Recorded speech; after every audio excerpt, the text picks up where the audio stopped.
Sharon Peterson here, and I wanted to talk to you today about my Premier One fencing. So when I was looking at getting poultry netting, I looked at the different brands that are available. Premier One just came up over and over and over again, and I thought, you know, either they are really that much better than the competition, or they just have a really good marketing team. So who knows? But just based on reviews, based on what everybody else said, I decided, okay, I'm going to bite the bullet. We're going to spend the money, and we got the Premier One fencing. So they did not sponsor this.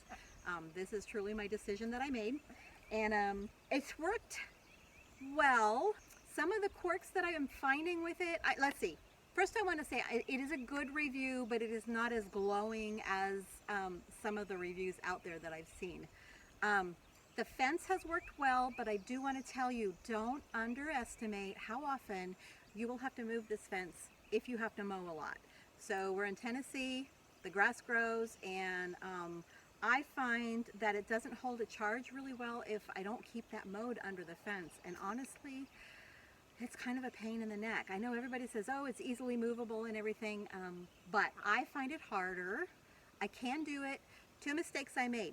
Number one, I got the extra long fence. So we decided that per foot, it's cheaper to go with the longer length. So that's what we did, because I'm always all about, you know, looking at those prices like per foot or per ounce or whatever.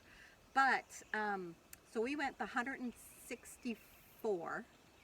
Oh, I forget. It might be 162. 164 feet. And I can just about lift it by myself when it's the full length like that, just about. And so when I go to start moving this stuff, it's pretty heavy. My husband's not always available. This is kind of my thing, and so I'm the one doing it. So next time I would go with the shorter lengths.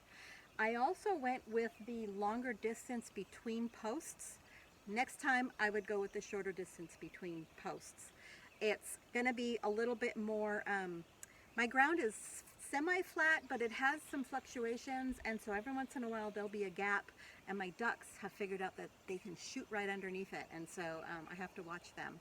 But don't get the biggest length if you're going to be doing this by yourself, unless you're like a really manly guy and you got big muscles. And go with the shorter distance between posts. That would be my two tips. And then the other thing I wanted to tell you about the width of the posts. I mentioned that when the ground is a little uneven, it tends to leave little gaps. But I don't know if this has to do with the width or not, but my fence sags. I pull it as tight as I can. I've used T-posts at either end, you know, made sure that the tops were pulled nice and tight. But that bottom actually kind of rolls under. So I will get some videos here going along the edge of this, but that rolling, that puts that top electric strand down on the ground, and so that's not a good thing either. See, that fence is just rolled, and it doesn't seem to matter how tight I pull it, it just tends to roll like that. Now this fence is not super tight right now. I'm just getting ready to mow, and of course after I mow I'll pull it all a little bit tighter, but you can see I've mowed this side, but you can see all of the grass that I can't get to with the mower. So I'm gonna have to move the fence, mow the other side, and then move the fence and put it back. So just be aware, and that's not a Premier thing, that's just electric netting in general. Now let me talk about the charger. We went with the solar charger because I don't want to have to plug in, and it works pretty well, but I do find that when we've got some shady days that it doesn't hold a charge. I find that I have to plug it in and recharge it like every 2 weeks or so, depending on the weather. If we got lots of sun, it's fine.